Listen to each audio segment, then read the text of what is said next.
There's a number of reasons to visit the coastal town of Pacific Grove in the winter. For one, it's beautiful.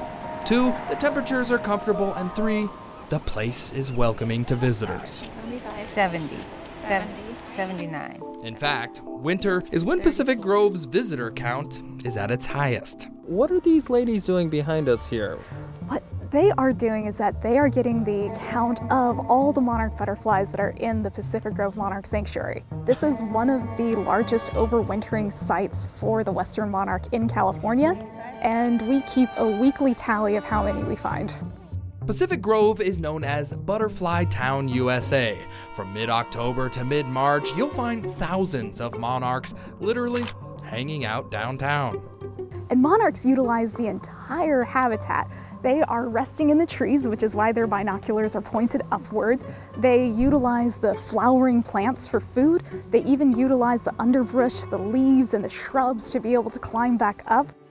Natalie Johnston is a volunteer butterfly counter at Pacific Grove Monarch Butterfly Sanctuary, and she says the eucalyptus trees planted in this area act as sort of a windbreak for the migrating insects, some of which have traveled for several states. Why are they counting them? First off, why would you even want to know the numbers? For one, for science. This is a very threatened species, and by getting these numbers, we can get the science that leads to environmental protections for them. Butterflies help pollinate the food we eat. Without them, many plants would die. So we humans, we sort of need them. Exactly. In the 1980s, scientists started counting clusters or groups of western monarchs hanging in trees. And since they started counting, the population has been on a steep decline. In 2020, there were none clustering in Pacific Grove and fewer than 2,000 across. None clustered. A zero cluster count is a pretty big deal because, other than the mountains of Mexico, Pacific Grove is one of the largest monarch overwintering sites. 1, 2, 3, 4, 5, 6, 7, 8, 9, 10. Then you'd see like how big that little circle is, the size of your fingernail. Go 10, 20, 30, 40, 50, 60.